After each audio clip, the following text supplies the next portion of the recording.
My dear students, I am Deepa, and today discussing about metabolic fuel. We already covered our metabolism such as carbohydrates, fat, amino acids. We are collecting the metabolic fuel as intermediary metabolism. An adult human weighing 70 kilograms requires about 2400 to 2900 kilocalories from metabolic fuel each day. This requirement is met from carbohydrates, lipids, protein, and alcohol is consumed. The carbohydrates may be 40 to 60 percentage, lipids 30 to 40 percentage, and the protein is 10 to 15 percentage. A major amount getting from carbohydrates.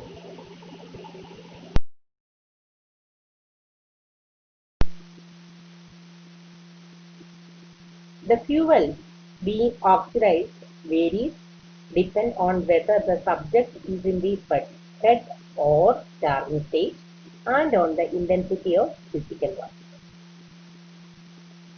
The subject is in the fed or starving state and on the intensity of physical work. The requirement for metabolic fuel is relatively constant throughout the day. The requirement for metabolic fuel is relatively constant throughout the day since average physical activity only increases metabolic rate by about 40 to 50 percentage over the basal metabolism.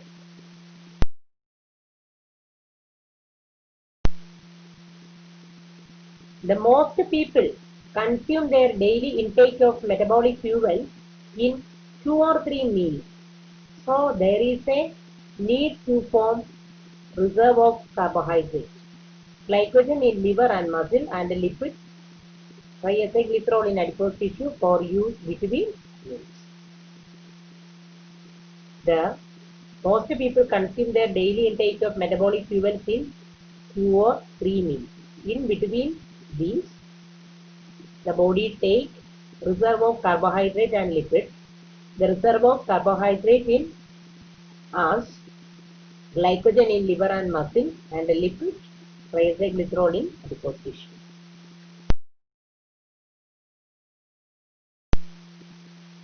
If the intake of fuel is consistently greater than energy expenditure, the surplus is stored largely as fat, leading to the development of obesity and its associated health hazards. If the intake of fuel is consistently greater than energy expenditure, leading to development of obesity. If the intake of fuel is constantly lower than energy expenditure, there will be negligible fat and carbohydrate reserves, and amino acids arising from protein turnover will be used for energy rather than replacement of protein synthesis, leading to emaciation and eventually death.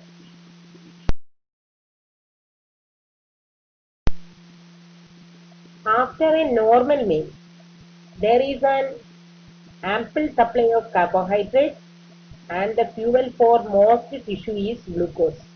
In the starving state, glucose must be spread for use by the central nervous system. It is largely dependent on glucose and the erythrocytes, which are wholly reliant on glucose.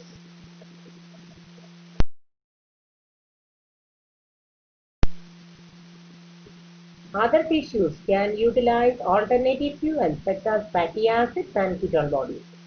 As glycogen reserves become depleted, so amino acids arising from protein turnover and glycerol arising from lipolysis are used for gluconeogenesis.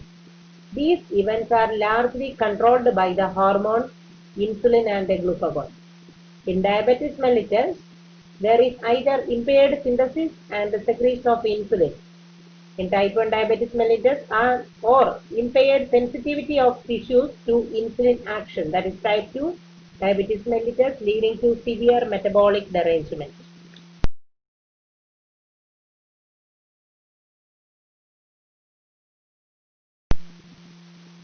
Carbohydrate in excess of immediate requirements are fuel or for synthesis of glycogen in muscle, and the liver may be used for lipogenesis, and hence triacylglycerol synthesis in both adipose tissue and liver.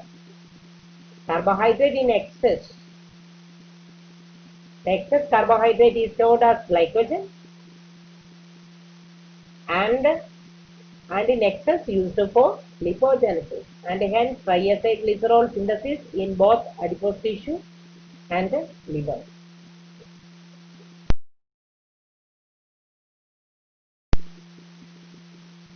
The importance of lipogenesis in human beings is unclear. In Western countries, dietary fat provides 35 to 45% of energy intake, while in less developed countries, their carbohydrate may provide 60 to 75% of energy intake. The total intake of food may be so low that there is little surplus of for lipogenesis. A high intake of fat inhibits lipogenesis. A high intake of fat inhibits lipogenesis. Fatty acids cannot be used for the synthesis of glucose. Fatty acids cannot be used for the synthesis of glucose. The reaction of pyruvate dehydrogenase. What is pyruvate dehydrogenase? The main enzyme of PDH complex. Pyruvate dehydrogenase complex. What is PDH complex? PDH complex is a connecting link between glycolysis and TCA cycle. The reaction of pyruvate dehydrogenase forming acetyl-CoA is irreversible. And for every 2 carbon units from acetyl-CoA that enters the citric acid cycle, there is a loss of 2 carbon atoms as carbon dioxide. Before only 1 molecule of oxaloacetate is reformed, that is, there is no net increase.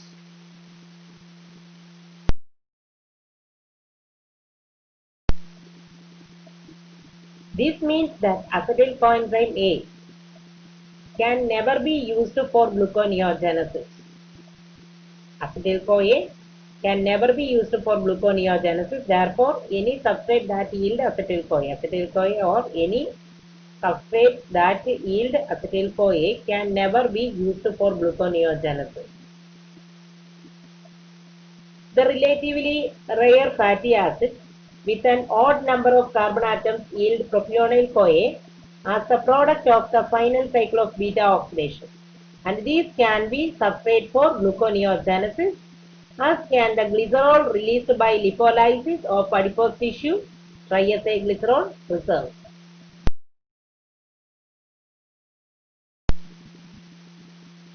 Most of the amino acids in excess of requirements for protein synthesis arising from the diet or from tissue protein turnover yield pyruvate or 5 and 4 carbon intermediates of the citric acid cycle.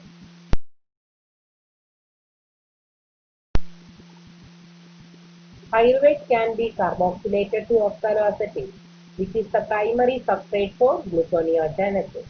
And the 5 and 4 carbon intermediates also result in a net increase in the formation of oxaloacetate, which is then available for gluconeogenesis. Pyruvate can be carboxylated to oxaloacetate, which is the primary substrate for gluconeogenesis.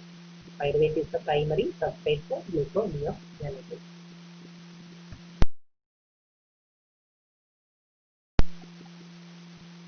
These amino acids are called glucogenic. Amino acids participate in gluconeogenesis. These amino acids are called glucogenic. Lysine and leucine yield only acetyl-CoA on oxidation and thus cannot be used for gluconeogenesis. Lysine and leucine yield only acetyl-CoA on oxidation and thus cannot be used for gluconeogenesis, while phenylalanine, tyrosine, tryptophan and isoleucine give rise to both acetyl-CoA and to intermediates of the citric acid cycle.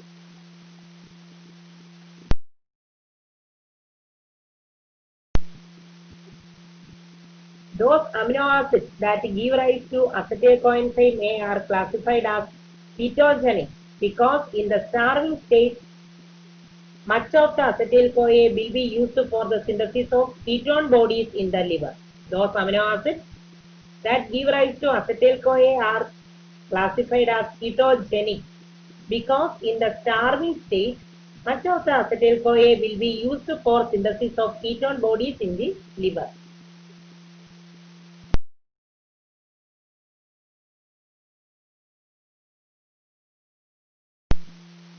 Erythrocytes that lack of mitochondria and hence are wholly reliant on glycolysis and the pentose phosphate pathway.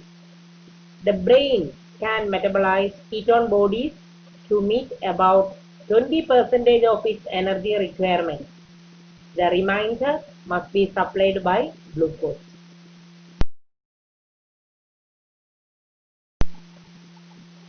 The metabolic changes that occur in starvation are the consequences of the need to preserve glucose and the limited reserves of glycogen in the liver for use by the brain and erythrocytes, and to ensure the provision of alternative fuel for other tissues. The fetus and the synthesis of lactose in milk also require a significant amount of glucose. The metabolic changes that occur in starvation are the consequences of the need to preserve glucose. Preserve glucose means glycogen. In starvation, the starting of starvation, the body utilizes glycogen, and also the fetus and the synthesis of lactose in milk also require a significant amount of glucose.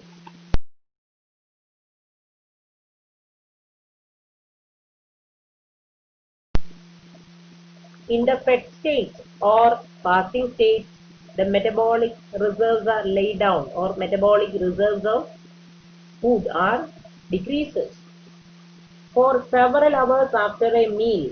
While the products of digestion are being absorbed, there is an abundant supply of metabolic fuel.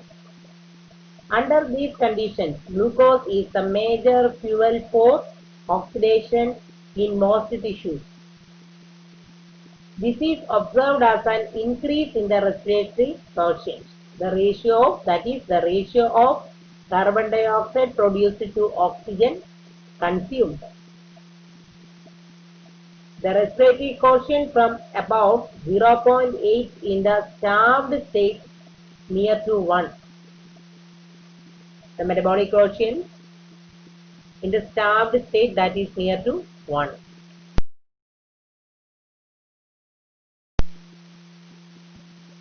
The glucose uptake into muscles and adipose tissue is controlled by insulin.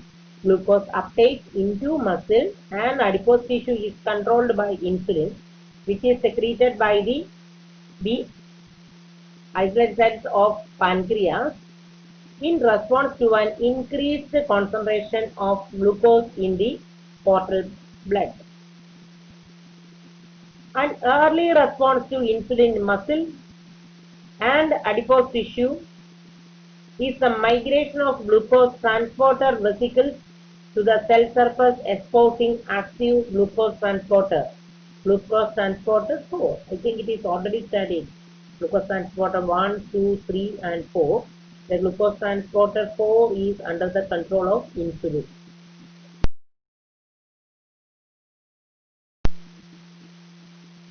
The insulin sensitive tissues will only take up glucose from the bloodstream to any significant extent in the presence of the hormone. The insulin is produced from beta cells of pancreas that is sensitive, that insulin sensitive tissues will only take up glucose from the bloodstream to any significant extent in the presence of the hormone.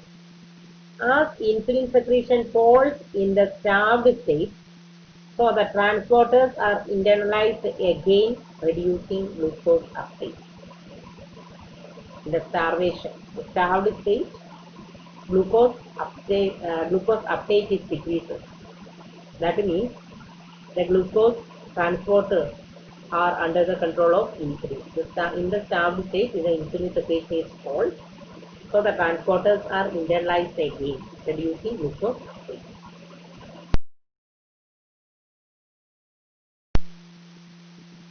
The glucose uptake into the liver is independent of insulin, but liver has an isoenzyme of hexokinase, that is glucokinase. Glucokinase having very high Km value. Very high Km value means it is having low affinity to glucose. So that as the concentration of glucose entering the liver increases, so does the rate of synthesis of glucose 6 phosphate.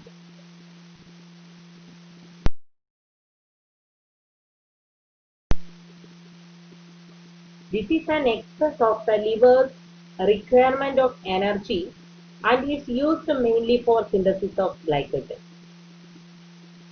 Excess of liver's requirement of energy and is used mainly for synthesis of glycogen in both liver and skeletal muscle. Insulin acts to stimulate glycogen synthase and inhibit glycogen phosphorylase.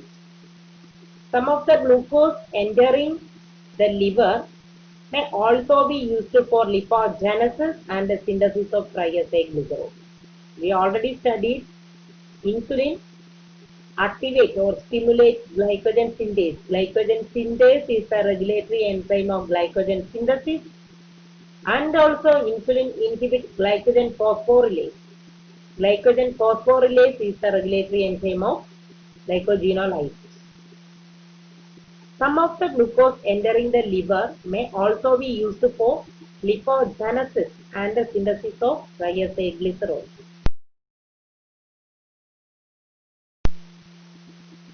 In adipose tissue, insulin stimulates glucose uptake. In adipose tissue, insulin stimulates glucose uptake with conversion, glucose to fatty acid conversion and their esterification, and inhibits intracellular lipolysis and the release of free fatty acids. Insulin increases lipogenesis. Insulin increases lipogenesis and inhibits intracellular lipolysis and the release of free fatty acids.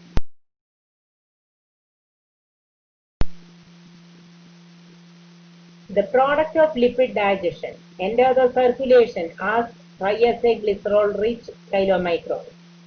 In adipose tissue and skeletal muscle, lipoprotein lipase is activated in response to insulin.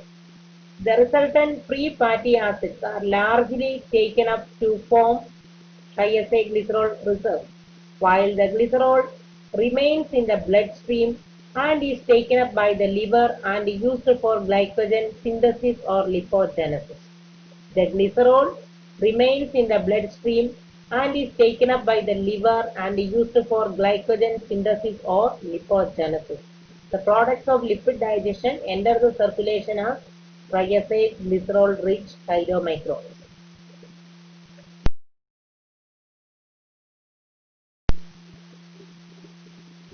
Free fatty acids remaining in the bloodstream are taken up by the liver and re-esterified. The lipid-depleted chylomicron remnants are also cleared by the liver, and the surplus liver triacylglycerol, including that from lipogenesis, is exported in very low density lipoprotein. Free fatty acids remaining in the bloodstream are taken up by the liver and re-esterified. The lipid-depleted chylomicron remnants are also cleared by the liver, and the surplus liver triacylglycerol, including that from lipogenesis, is exported in very low density lipoprotein. Very low density lipoprotein, that is VLDL, is converted to LDL. It is also a bad cholesterol.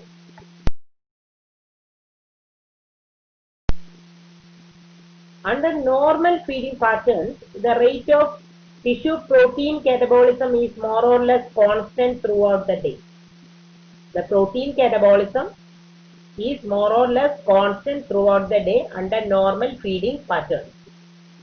It is only in Kazakhstan that there is an increased rate of protein catabolism.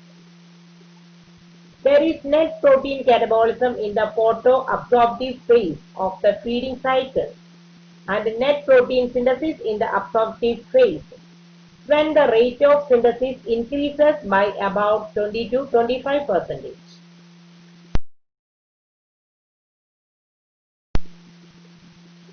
The increased rate of protein synthesis is again a response to insulin action.